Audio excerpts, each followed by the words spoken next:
Welcome back, everyone. In this one, we're going to go over taking this apart and cleaning it, also taking a cartridge apart and cleaning it, and how to clean one of the little card games. There might be additional troubleshooting going on with this because, as it stands right now, the card games do not actually work. I'm hoping just a good cleaning will take care of that. So we put that in there and press the power button, and then it just comes up with the pre-installed games of Hang On and Safari Hunt. But a cartridge you put in there, and it loads it up just fine. And since this is my personal Master System, I really want this working, so we'll do whatever we can to get that working. So we'll start by unplugging this, move the system out of the way, and let's start with the plain looking cartridge. Now, Master System games are really easy to take apart and clean. Flip them over, there are 2 Phillips screws on the back. These ones are kind of rough to get started, but there we go. And then with the screws removed, we just pull that apart and there's the game. I didn't know that Master System games had batteries. Learn something new every day. So this one's not that bad. We'll just run over this with some 91% isopropyl alcohol and a Q-tip. Just get those little pins pretty well. Going back and forth across them, put a little bit of pressure down on there. Then we'll just dry it off a little. And see, there was some gunk on that side, but it wasn't that bad. Nothing like anything that would need deoxit or sandpaper or anything strong. We'll just do the same to the other side here. Then while we're at it, just take some of the isopropyl alcohol and the Q-tip and just get the inside of each of these cartridge areas cleaned up, because those always get pretty gross. Okay, then that looks good, so we will start putting it back together. And the nice thing about these, they have the holes on the boards that line up exactly where they need to go, so you can't accidentally put it in the wrong way. Then we'll get our 2 screws back in place. Okay, and our cartridge pins are nice and clean now. Then our little Sega card game. Once again, we will use a Q-tip with isopropyl alcohol to get this area clean. Just go over all the gold pins. Guess they're not really pins on this, but close enough.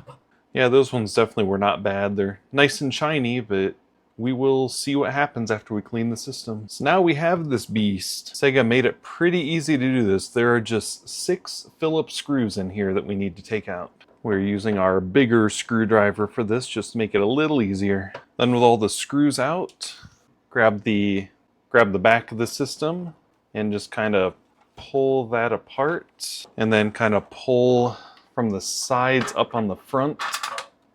Oh, makes such awesome noises there. So the top part of the shell is still pretty clean. When we originally got this last year, I went through and did a quick cleaning on it. So you can see there was like water damage from this being stored in a garage for decades, but didn't cause any damage on anything. So what we'll do now is remove these 5 screws on the outer part of this metal shield. So 1 there, and then 3 here in the front. And then we also have this one right here, and they're all Phillips, so they're pretty simple to have the tools for. This console's made back in the time when they made it easy to work on them. It's definitely not like taking a Wii apart where the same side might have 3 different types of screws. And with the screws out, we'll lift up the heat shield. Then when you have it lifted up, pull it forward to get it removed from the back here. Be careful, this is very thin metal, so it could cut your hands. Okay, plan B, having to use tweezers to get this to separate back here. So that's what the board of a Sega Master System looks like, of this version of the Sega Master System. Now the spot I had troubles with, I'd use the pliers on. There's a metal spot sticking up here and one sticking up here. I just had to kind of use the pliers to bend them up a little bit so the shield could come out. So at the end, I'll have to make sure those get bent back down. So other than a little bit of water damage over here, this board still is not looking that bad. Here's the cartridge slot here, and then this is the card slot. So to get the rest of this board out, we'll start by removing screws on this side going that direction. We'll start with the screws on each of these game slots. Once again, they are all Phillips screws. Then we have the screw right in the middle here. Now, one thing to note about the screws on here, the screws on the board and the ones on the metal shield and the ones on the outside are all pretty much the same. The only different ones are the 2 here and the one that goes on the top of the metal part that connects to here. All these other ones are the exact same types of screws. So it doesn't matter so much if they get mixed up. And we're removing these 2 screws by the power button. Then with all those removed, we just lift this up. So down here, that looks a little dusty down there. Same with this metal shield. So a year ago when I cleaned these up, I guess I didn't really do that great of a job on these. Or dust just got to them over time. We'll go with that one. So that's fun. Found this part was broken. That is right here, just where one of the screws for the cartridge goes. That was definitely some caked on dust, so I'm guessing a year ago I did not take this all the way apart. So that's looking better, but I think I'm going to run a Clorox wipe over this, because that stuff didn't seem like just regular dust.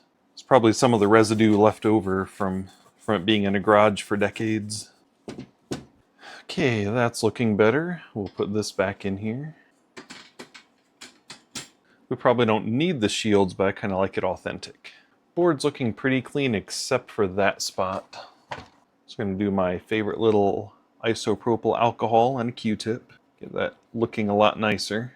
There we go, we got that off. So this part right here is where I'm wanting to clean really well. So going to, since that's a smaller opening, going to use some precision tools to try to get that cleaned up. We'll start though by seeing if we can get some dust blown out of it.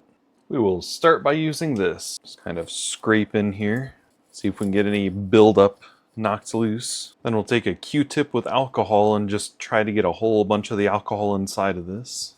Then with the alcohol in place, we have a little scrub brush we'll use. You'll have to excuse me, I don't know names of the precision tools here.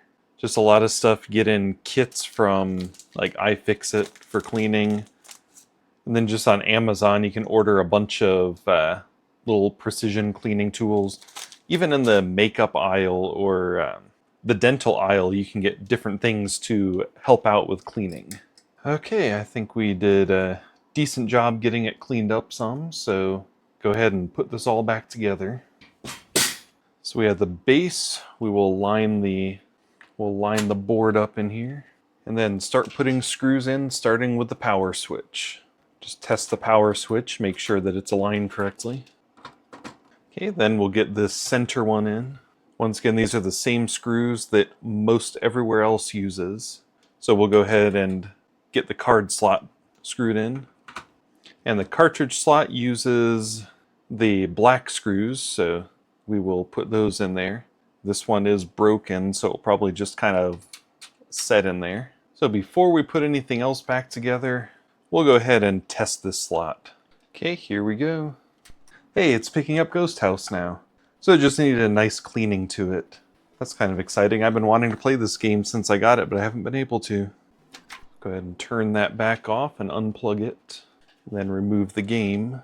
So the power adapter back here, one of the videos this month over the Master System will be to install the Clean Power. So that makes it, instead of the big power brick, it's going to use USB-C. But for now, we will get the shield back on.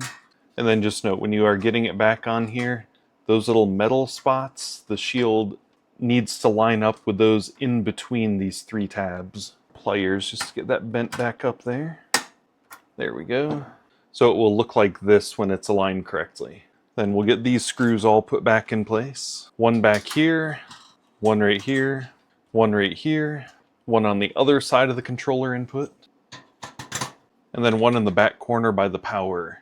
And then we have our tiny Phillips screw that goes right here. Then we'll put the top shell in place. I always get the cartridge area aligned on there. Then you have to snap it in the front and then get it aligned in the back. Then we'll get these 6 screws in and then we should be good. And we have that all back together now. So we will plug it back in. Then put Ghost House back in here. And here we go, time to play a little bit of Ghost House. So this is kind of like a little platformer type game. I have no clue what I'm doing, but it looks like I can punch stuff stuck in a spider web. Whee!